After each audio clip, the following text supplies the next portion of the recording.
Welcome to RVing in New England, the nation's only forum that puts you on stage with some of the biggest names in the RV industry. And now your hosts, John DePietro and Bob Zagami. Good evening, everyone, and welcome to RVing in New England. We might have a little technical difficulty tonight. I don't know for what reason, but running strictly off the monitor and not on the computer, but it's working fine. What's happening? Huh? I am so out of it when it comes to technical stuff. I have no idea what you just meant. All I know is you can see us. It's working. And people can see us. I can see you. You can talk to me, and people can see us. Dante's already logged in from Williamsburg, Virginia. But we've got a great show tonight because we have another expert. Last week, we had an expert on travel and tourism stats and where the RV industry is going. And so now we know everything about going somewhere. Now we just have to be sure that our RV is in tip-top shape as we hit the road. But before we hit the road, I had the opportunity to semi-hit the road last week on a short trip to a historic event that happens it's only happened once in 250 years. And that's when my friend Paul Revere, who I played the lead role in sixth grade, that would be 1961. I was 11 years old. I think I was only 10 at the time because it was in April. And I played Paul Revere, and I got to see the real Paul Revere Did ride you ride through the streets a horse through Lexington and Concord? of Lexington. I didn't see Concord. He ran through Lexington, 10 o'clock at night. And, Bob, one of the cool things about, let's tell who our special guest is, and then we'll get to him after we do this short clip. We're going to talk about mobile technicians tonight. And we've asked Ryan Hadley, our resident mobile technician in New England, works on our technical advisory board, to come in and answer questions for people if they've never done it, if they want to do it, how do they do it, what are the things that they should look for, and how good is the service of having the service department pull up in your driveway and take care of the repairs and the maintenance and winterizing and dewinterizing so that you don't have to drive it out any place to you figure the options of leaving it somewhere, maybe leaving it for a week. Well, and we're gonna bring Ryan up in about maybe 5 or 10 minutes here. Yep. Do you want to take the ride through Lexington first? Yeah, let's give a little background on that. In New England, or at least in Massachusetts, Patriots Day, which is generally right around the 19th of April. It's not always that day. It's the second Monday or third Monday in April, whatever it is. Third Monday in April. Yeah. In April. It's the Boston Marathon Day. So I've been to the Boston Marathon many times. My daughter ran it a few years ago. But I said, you know what? I've never been to any of those reenactments of the Revolutionary War battles. So I went online and saw that it was on Saturday instead of Monday, because April 19th, 2025 and 1775 both fell on Saturdays. Now, whoever figured that out, I don't know. Might have had AI to plug in the date. What was the day of the week on April 19th, 1775? And, went back there. But it said Lexington is having its big 250th anniversary. So I said to my wife, look, the motorhome's not fully ready to go, but we can sleep in it, because the Paul Revere ride was at 10 o'clock at night and the reenactment was at 5:30 in the morning. So I didn't want to drive home, drive there in my car, deal with traffic, drive back home, deal with traffic, drive in the next morning in the dark. So I said, let's take the motorhome. So we did. We found a designated area that we could park. And this video is at 5:40 in the morning of the reenactment. So let's, as Jay Leno would say, roll that tape. All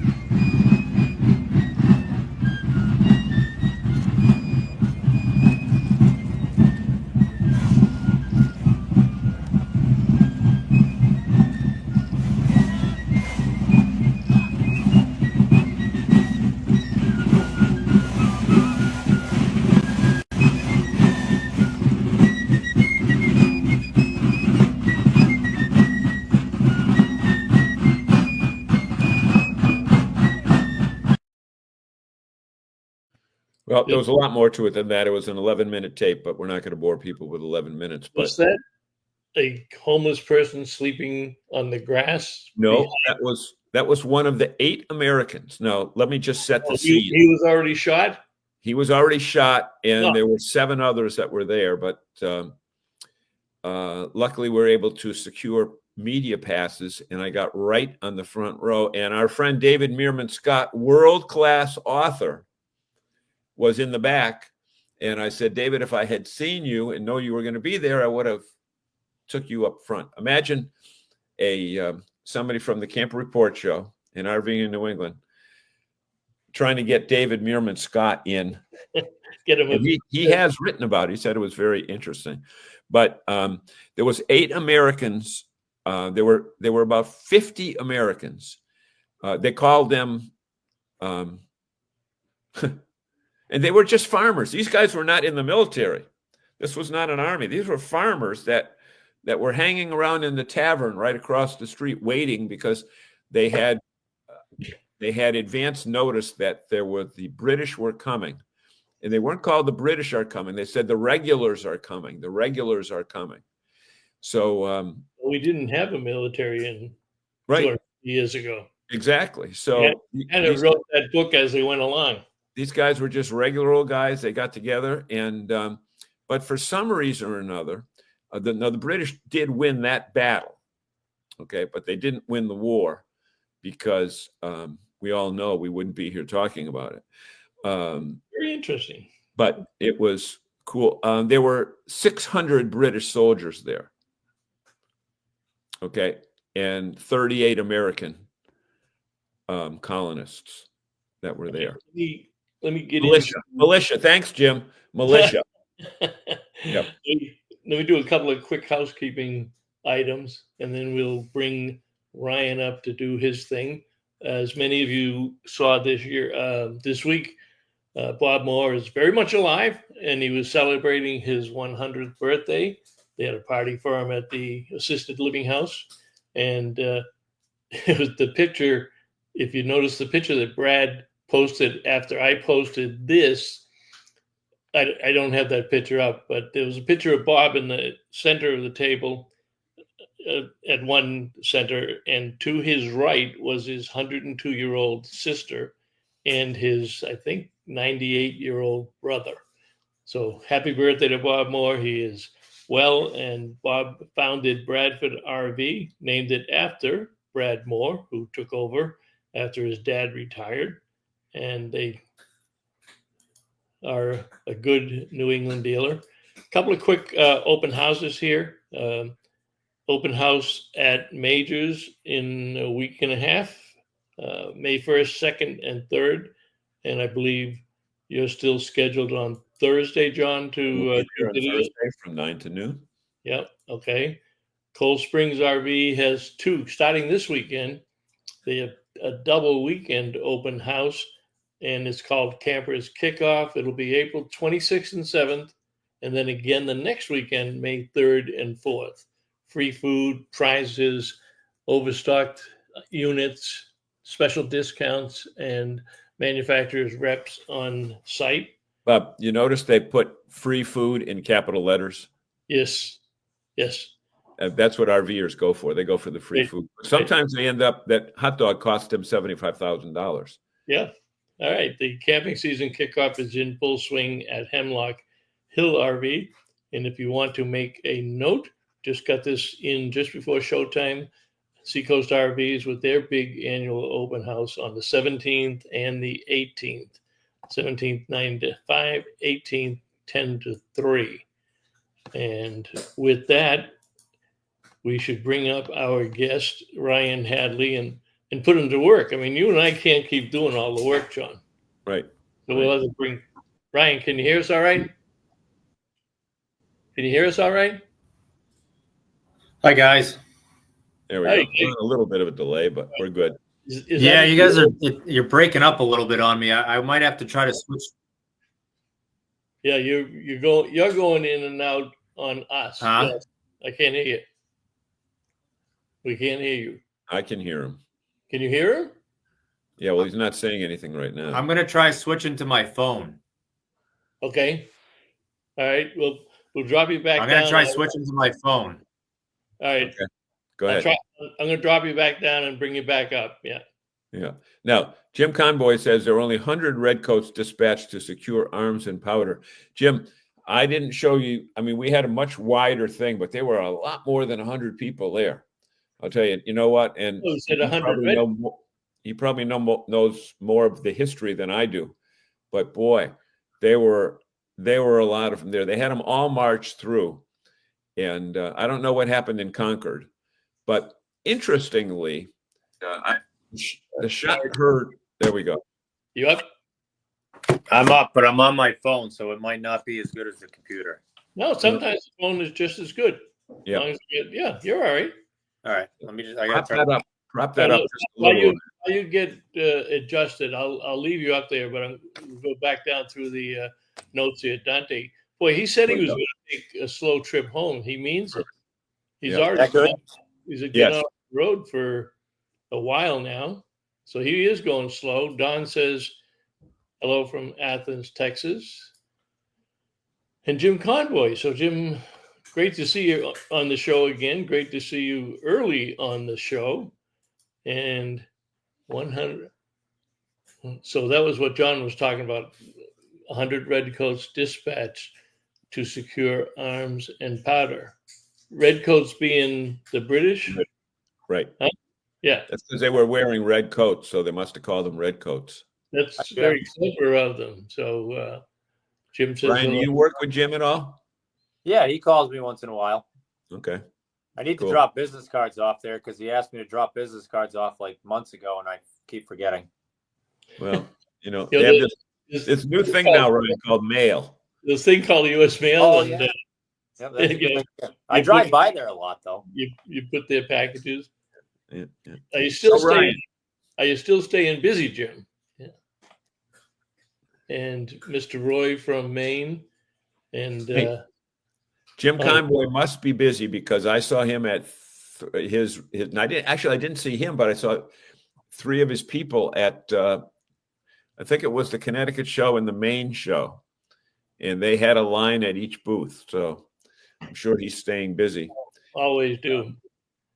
Jim Roy is on a break from the second shift. That's how it is when you work for yourself. I don't know if you've been to his site lately. It looks better than some Airstream sales lots. He's got so many up. They're coming out of the woodwork for him, and then in the middle of it, he decides to finish off a large garage addition that he did this year, and trying to get it wallboarded. Now he could do it himself, but let's face it, he'd rather hire somebody.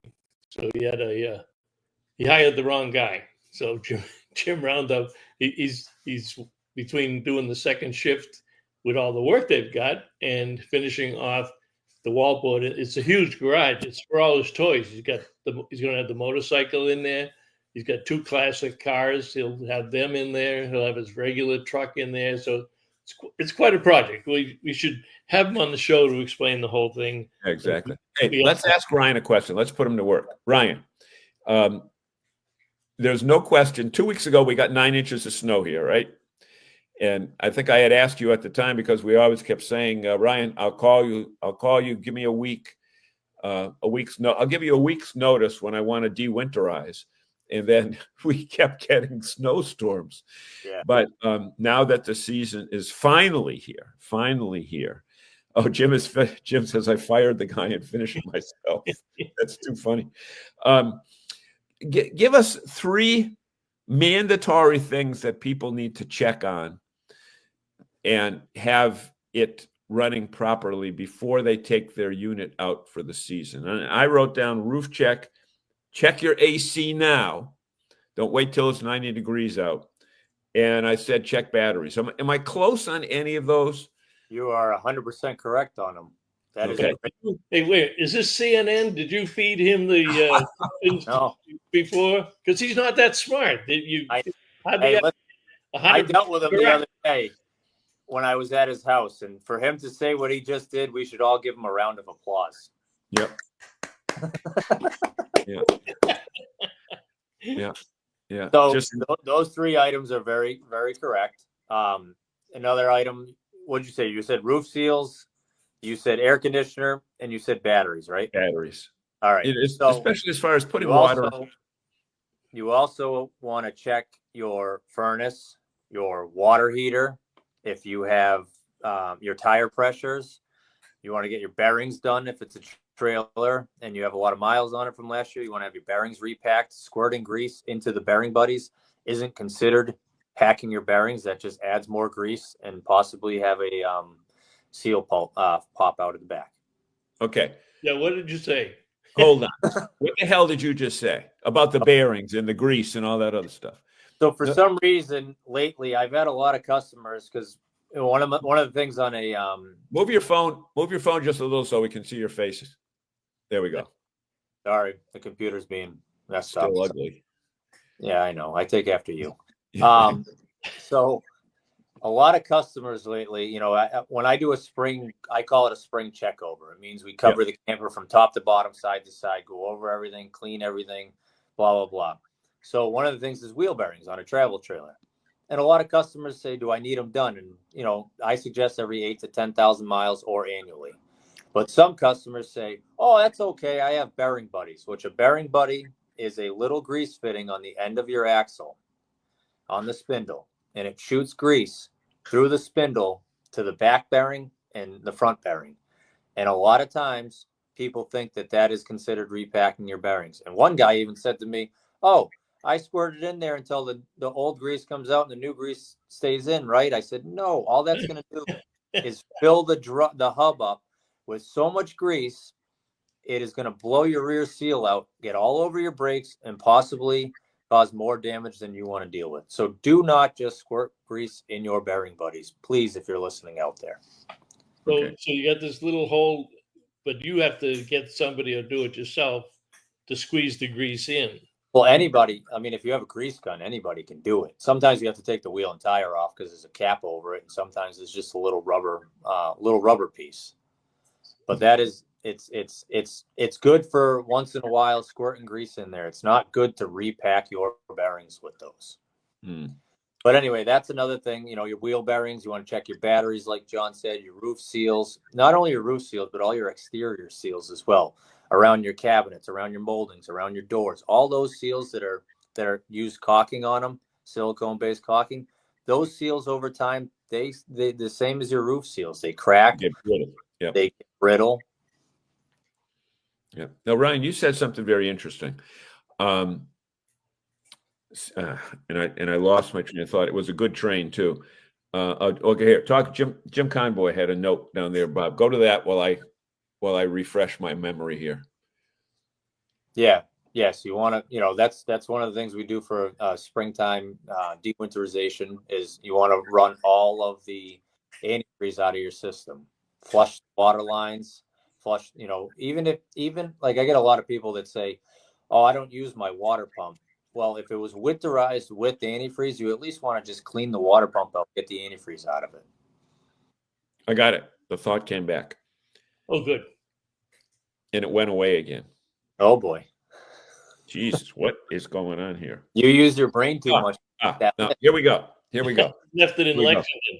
Yeah. Here we go. I think a lot of people falsely think that the winter can do more damage to a trailer or an RV in New England or the Northeast because we put them away for the winter. But would you also agree, and I'm sure Jim Conboy would agree, that the sun is more of your enemy than cold weather? The sun is a huge enemy of a camper. It does dry out, the seals on the roof. It cracks the seals on the roof. It dries out all the seals. It can also fade your paint. If I have a couple customers that their campers are parked in a specific location in their driveway. Yep. That pretty much the side. whole day, the one side gets sun, and you can tell the difference. It even affects like your slide toppers. They have a piece of gimp that goes through it to connect the topper to the RV. And what can happen is that gimp can shrink, crack, and get brittle, and then you have a slide topper problem. So the sun is a huge enemy of camper. If it's in direct sunlight all day long, especially when the sun is the strongest. Yeah. So you remedy that by rotating the way you put it away for the week. Yeah, or if you have You can't. if you have a space in your yard that has some tree coverage throughout the day, or you can put it next to your garage or somewhere that has some shade for, I'm not saying sunlight's bad and it's, should be like Dracula and never see the sunlight, but it has to, the sun just kills it. It fades the paint too. Right. Hey, I got another very important question. Well, Zagami tends to his dog or something like that. But batteries are an issue that we see a lot of people talking about with going to lithium. Yep. My unit is over 10 years old, so I don't have the capability to just switch out those acid batteries and go to lithium. I'm sure that you want to warn people that they need to do some other checking to see what, converters and inverters, et cetera, before they just change to lithium batteries, right?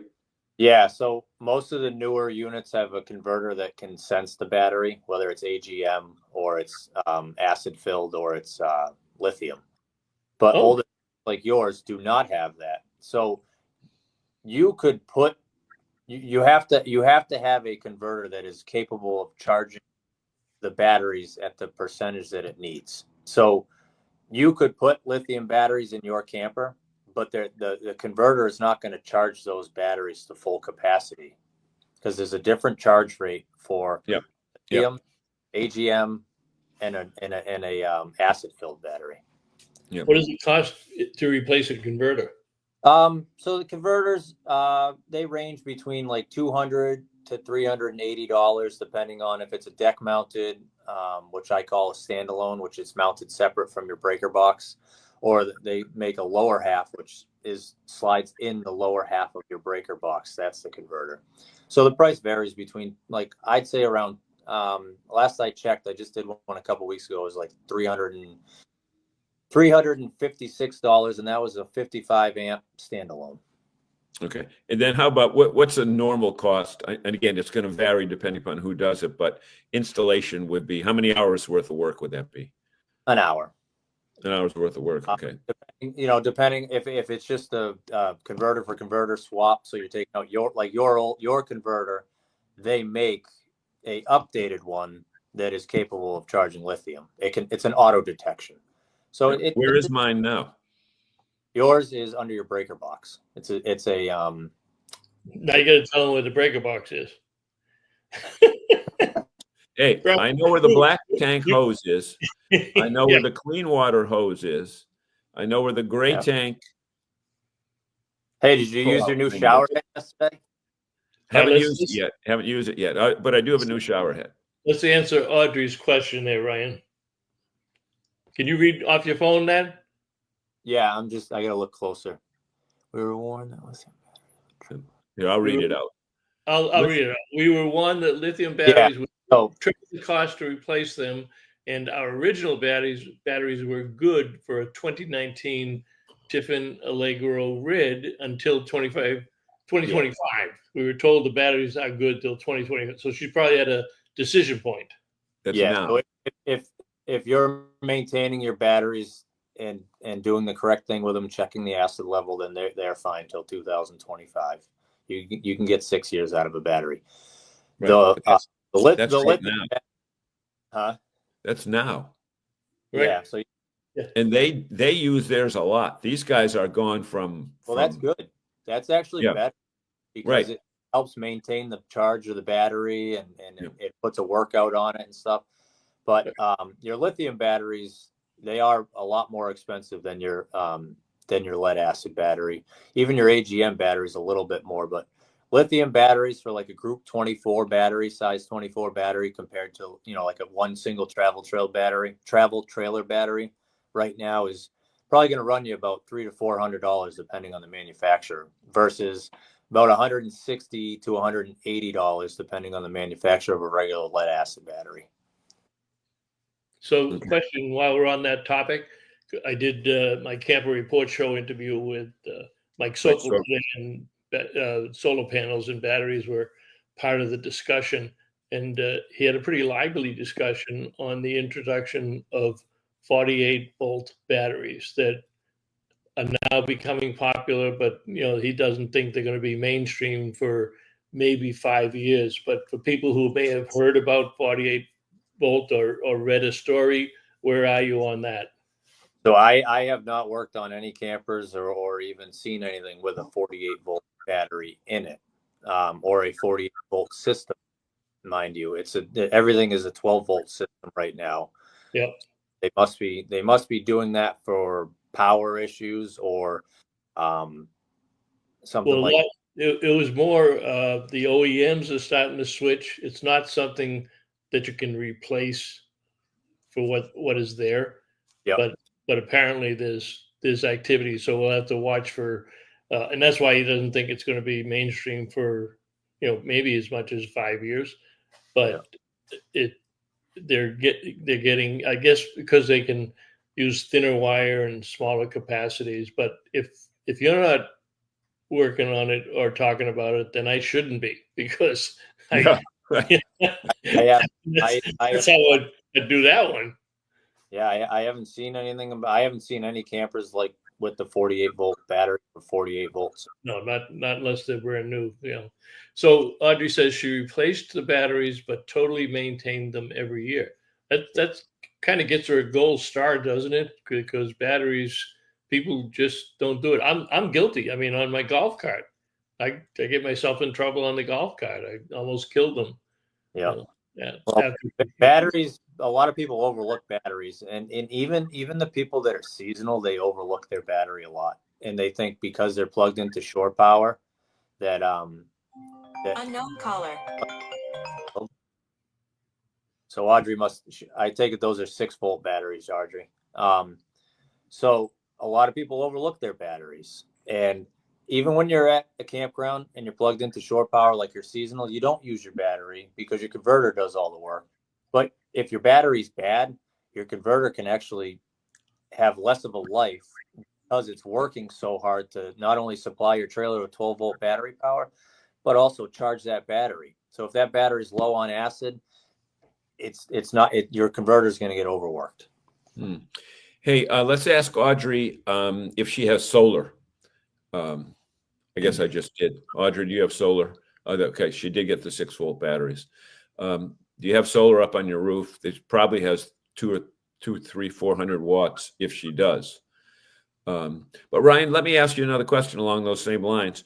And I saw you up on my roof. I won't go up on that roof anymore because I just won't. But you're 35 years old. I'm older than that. Okay. If you're 70 years old, that's probably not the smartest thing in the world for somebody to going up on the roof. Would you say that? I don't go up on roofs. I don't go up on roofs. Depends on what kind of shape you're in and stuff. I mean, I have some customers that I look at them and I'm like, wow, this guy's like 60-something years old. And all of a sudden they're like, oh, I'm 82. And the guy's carrying batteries. And, it just depends. If you're going to get up on the roof, make sure you are in good shape. Like you're stable enough and you're good enough to get up there. I don't recommend getting on a roof if you're not in the right condition, because that roof can be slippery. Well, not only that, but you have to pay attention to your surroundings and what you're stepping on too.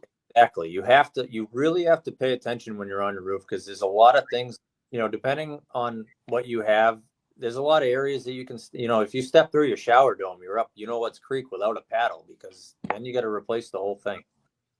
Right. And, I'm with Dante. If you don't have balance, because a little trip over something like a little dent or indentation in the roof or a wire or something, then you're on your ass on the ground. I mean, there's a lot of wires that are up there that you don't really notice. But like Ryan had to replace a couple of my clearance light bulbs. And while he's doing that, he's right above a huge skylight that I don't know how you could move around the way you had to, but I just looked at it from the inside and I said, holy Christ, there's no way that I'm going to even attempt that. But you got to bring tools up with you, like the caulking gun we were able to throw up for you and stuff like that. But would you say that if you're going to do your roof, don't go out and do it yourself. Have somebody with you. Have somebody there that if something, God forbid, something terrible happens, there's somebody there to dial 911. Yeah, if you're not used to being on an RV roof and you have to get up there, it's a good idea to have somebody with you, because if you're not used to it, you never know. You could, you're looking at something and you're not paying attention. You're looking at it. All of a sudden you're off the roof. Like there's nothing saving you from the side of a roof.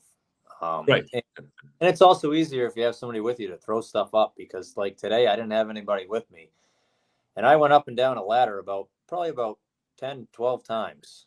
Just getting Were you working on the roof? Yeah. I was a customer of mine has a trailer with 3 air conditioner units, so I cleaned all 3 air conditioner units and also checked all their roof seals and cleaned their gutters. So I was up and down quite a few times. I bring a bag up with me with tools in it, but I just get up and down for other stuff. Yep, exactly. So Hawes says Big Beard batteries. That's Henson, right? Todd, yeah. Yeah. Offer 48-volt batteries for solar systems. Okay. Yeah. Battleborn too. Do you do anything with lithionics, Ryan? No. They're pretty big. They're all made in the USA, and they had a segment on RV There Yet with Patrice McCabe on the very first episode a week and a half ago, and they're in Clearwater, Florida, and they're owned by Winnebago now. Winnebago picked them up when they realized what the technology they had, but it's all engineered and manufactured in Clearwater, and they're doing some amazing. A lot of the OEMs are putting them on their systems. But I'll send you a link to the show, because they did a whole tour of manufacturing and engineering, and it was spotless. You could eat off the floor. Solar panel supplier or batteries? Oh, yeah. batteries. Yeah. Lithium. Put up what Hawes just put up there. Okay. I presume he's talking to balance on the roof and not balance in our heads. Well, he's kind of putting the two together. It could be. Which is his way of saying you shouldn't go up on the roof. I mean, I've seen some people up on the roof. They're probably the same people that when I'm driving down the highway doing 63 miles an hour, they blow by me pulling a big fifth wheel at 80 miles an hour. And you see that all the time. And I don't care what anybody says. Ryan, tell me, are RVs designed to do 70, 75 miles an hour? Yeah. If you're comfortable driving that speed, you can, they're plenty capable of handling that speed. It's just a matter of is it windy out? Is it slippery? You have to be driver conditions. Yeah, Bob, I should have remembered before I asked him that Ryan drives a dragster and a race car. So his point of view is a little bit different than the average person. And I used to drive motorhomes and haul cars back, haul trailers back for my father up and down the East Coast. So my objective was to get there, get it, and get home. That's how most of the transport drivers are. Right. Yeah, exactly. Get that one delivered so you can go get the next one. Ryan, how what other business this year in terms of Thor had a big layoff today. That. Huh?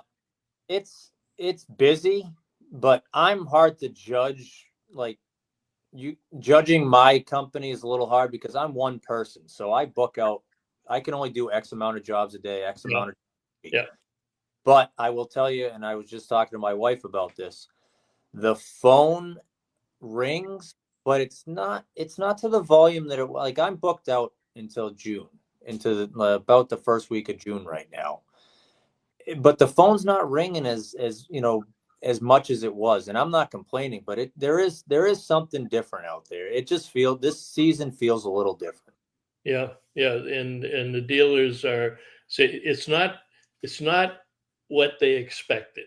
And Yeah. whether you're a tech or a dealer or an OEM, they're starting to feel it. So it's going to take a while for it to stabilize and start going up the way that they thought it would. But it's still going to be a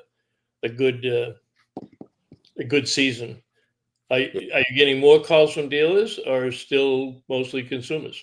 Mostly consumers and manufacturers. Like right now, I'm doing a job for Newmar, and I've been doing recalls for the Grand Design gas valves.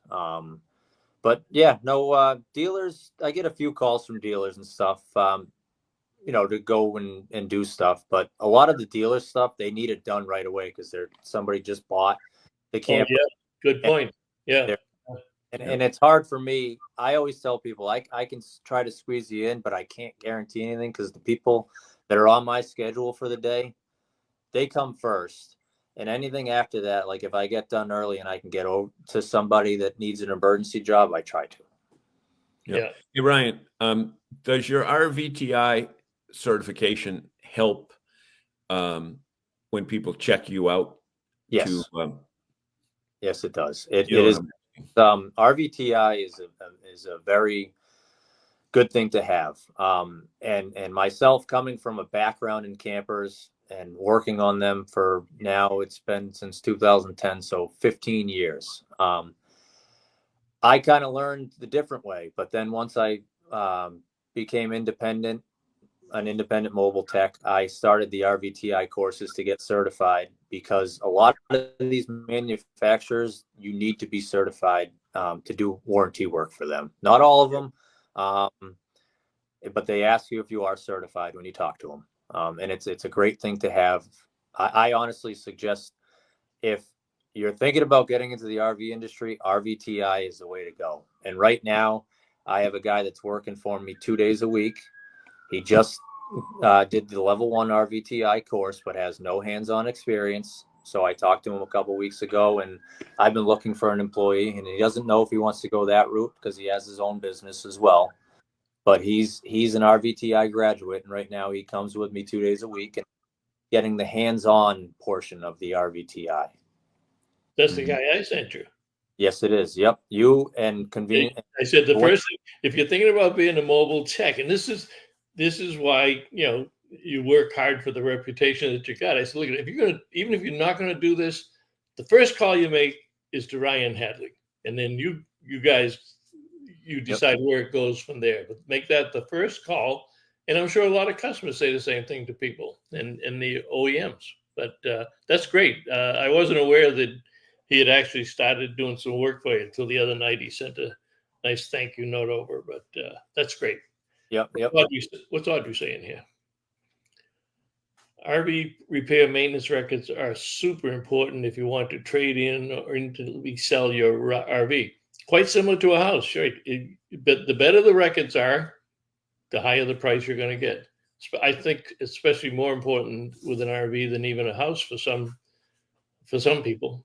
Audrey has a great point there too. Not only for that, as far as resale, but also when it comes to your warranty, it's a great thing to have. And some aftermarket warranty companies make you get an inspection once a year to make sure that you're keeping up on your maintenance so that nothing on your warranty can get voided.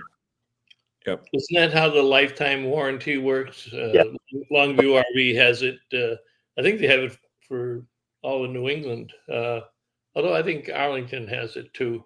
I'm not sure. We do a lot of what's called forever warranty inspections, which is there's a list of items that you have to check and clean and maintain in order to keep your warranty up to date. And you have to take it back to the dealer though, right? It's not you saying you've done it. I like myself, I can do it, or any dealer can do it, but you have to be a certified tech to be able to do it. Yeah.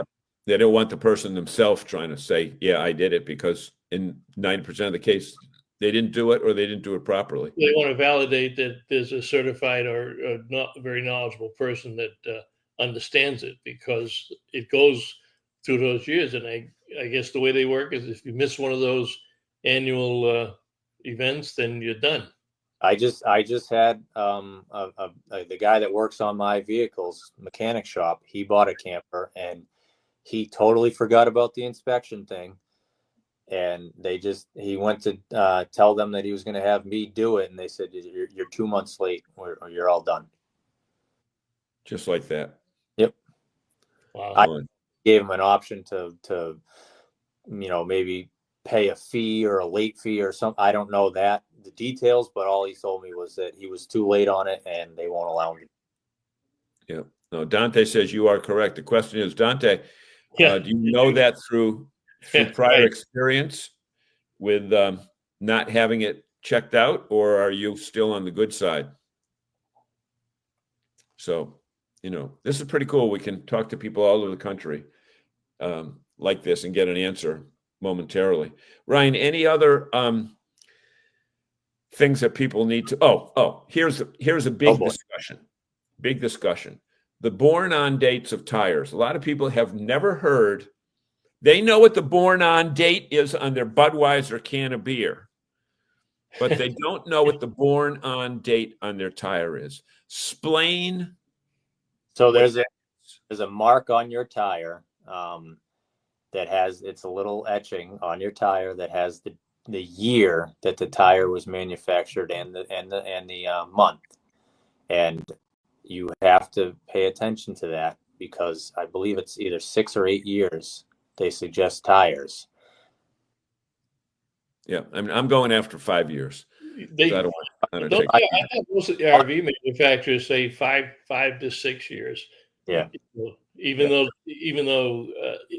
but you don't necessarily make that decision because what am I trying to say? That they change them or they don't change because they say I haven't driven a lot. Right. That's worse. So it's an annual decision that says there's a certain year, regardless of what the odometer says, that you better change the tires. Yeah. That's what they suggest you to change them no matter what, whether the tread is, whether you put 2,000 or you put 100,000 miles on it. They suggest you change them. Now, it is a thing where it's like, okay, my treads are like almost brand new because I've only put X amount. But what happens is if the tires sit, they dry out. They may not have dry rot on the outside and stuff, but the rubber actually dries out and it can cause a lot of damage if you get a blown out tire. Right. I mean, we saw more and more. Actually, I've seen one case with the same person had a blowout on I-95 when they were going from Georgia to Texas. And they were lucky because they didn't have a lot of damage underneath that they could take care of. And then just the other day, they were ready to head out again. And they're 52-weekers on the road, full-timers. They had a giant bubble on their tire. I can't tell. I think it was on the truck, not on the trailer. Yeah. But sometimes I say, you know what, just take a walk around. But so I just had a customer last week. We did wheel bearings for him last fall, and then I just coated his roof a couple weeks last week. And when I was doing the wheel bearings, I noticed, and I'm pretty anal about tires. Like I know what tires can do for damage when they blow out. So when I was doing his tires, I noticed not, just little tiny dry rot cracks in the tread. And a lot of people don't understand that the sidewall isn't the only thing that actually dry rots. Within the tread. Yes. So I noticed it. He had tiny little crack. I mean, honestly, but like I said, I check tires like almost with a microscope because I know the damage they can do. So I told him about it.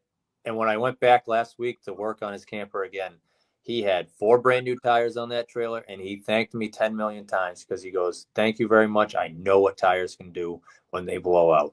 And it makes me feel good to know that he's happy and that he's proactive about what I'm telling him.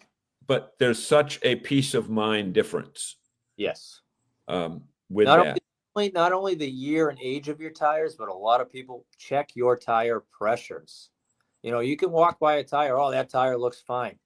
I trust me. I put a tire gauge on a tire that looks fine, and it's supposed to have 80 pounds and it has 50. That's not good.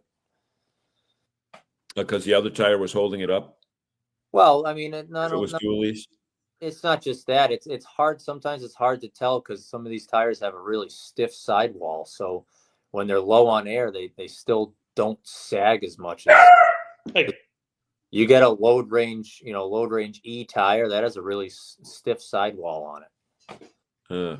Interesting. Yeah, tires are one that you take for granted, but the consequences. You get a front tire blowout, totally different than if you get a dually. What's your recommendation on tire pressure monitoring systems? I think it's a great idea. I think everybody should put them on if they can. Can you do an aftermarket if it doesn't come with the coach? Yeah, they're all. You can buy aftermarket ones, online. You can buy them at RV stores. Any RV store should have them, or they can order them for you. I've had a lot of customers that have been saved by tire monitors. Trust me, they're going down the road, and I don't know about all of them, but most of them have an alarm that will go off. And they've I didn't even know I had a flat, didn't even know I had a low tire, and they pull over and they save it before it blows up. Wow. Yeah, Hawes brings up a good point here. The date has 4 digits. The first are the weeks. The one I saw the other day was, on my tire was 3819, which meant it was built on the 38th week of the year 2019, which would put it 5.5 years. But I checked the miles; it was 93,000. I got 50,000 miles out of them. Yeah, but they still look brand new. But I could feel them cupping a little bit in the outside tread. But you know what? No point in taking the chance. I'll spend the $1,000. Nope. On the tire. Dante's got a question. If your tire pressure is at 92, when the heat up is 20 above, still okay. We have TPMS on all 6. He's got a motorhome. What's the tire pressure on the sidewall? He said if the tire pressure is at 92, when they heat up, is 20 above still okay? 20 above 92?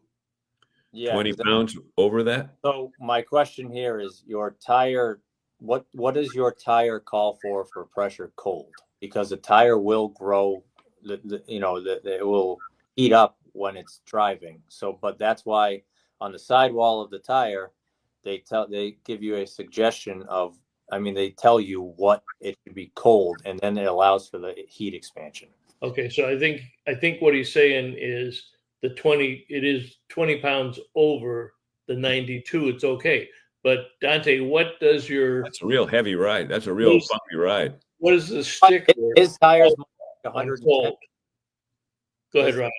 He has a Class A. His tires might call for 110 cold.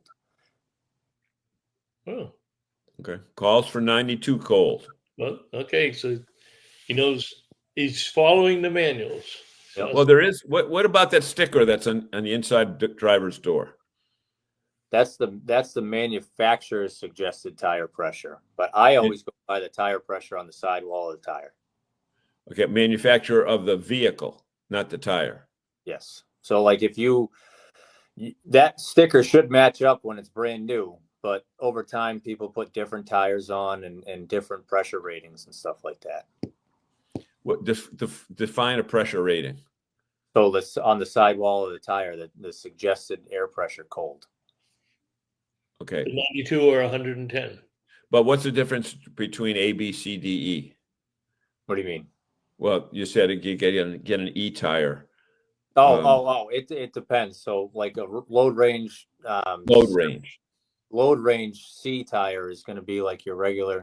D is going to be like your regular regular car, like light SUV, and then load range E. Or actually, you can get a D in like a light duty truck. A load range E is a lot higher, stiff, a lot more.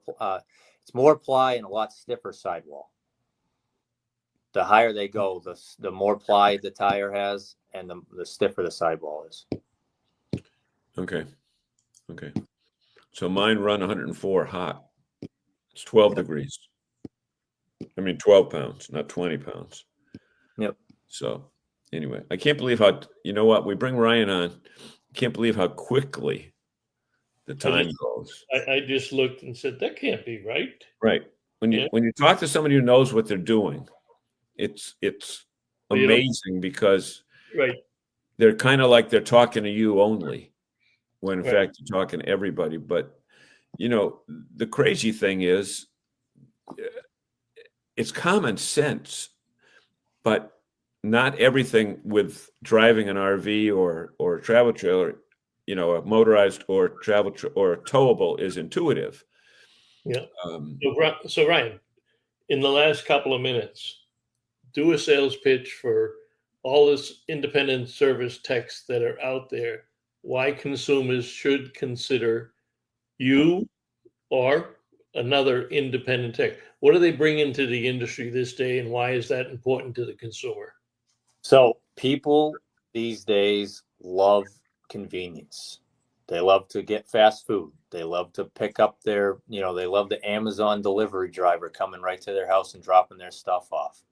Well, now you can have a mobile tech come to your house, do your repairs in your driveway, at your campground, wherever it may be.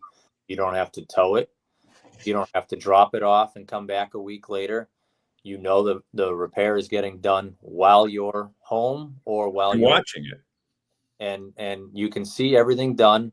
Now, granted, there is a few setbacks as far as mobile text goes. There's a few things that I don't do on site, but there's also as far as parts and stuff. So you can get to a job and you don't have the right part and you got to run around for it. I stock my truck up pretty well with parts, and there's still times where you get to a job and it's like, oh man, I don't have that, or that's a different part, or it's this, and you may have to come back. So there might be extra fees as far as having a mobile tech come to your house, you know, service call fee, depending on if we have to chase parts and stuff. If it's a very common part and I don't have it on my truck and I have to go get it, I eat that time that I drive to go get it. But if it's a part that, you know, it's something different, but somebody near me may have it in stock, like a bulb, get it, you have to charge some of that time. But having a mobile tech come to your house is the most convenient thing. And like I said, you can see the repair getting done. Heck, I have people talk to me while I'm doing the repair. And I try to, you know, say to them, hey, this is why I'm doing this, give them some insight on what they should do to prevent what I'm doing. Or it's a more one-on-one thing versus dropping it off at a big dealership, talking to the service manager. The service writer then, you know, gets the slip from the service manager and gives it to the tech. There's a lot more people involved when it comes to 3 people. And the problem can change. I mean, yeah. And each time it's on to somebody else, there's less information. So what the service writer heard may not be what the technician got in instructions. Yeah. Interesting. Yeah. All right, Ryan, thank you very much. Always a pleasure to have you on the show. I will post your information down below. I can't do it because of my laptop. And I'll say one more thing. If anybody out there is looking to get into the RV business or the mobile repair business or anything to do with repairs, RVTI is an excellent way to get your training. Yep. All right. See you guys down the road. We're going to close it out for tonight and see you all next week. Thanks, Ryan. Thanks, Ryan. Have a great day, everybody. This edition of RVing in New England was a presentation of the New England RV Dealers Association. Thanks for watching, and be sure to like us on Facebook, YouTube, and Instagram.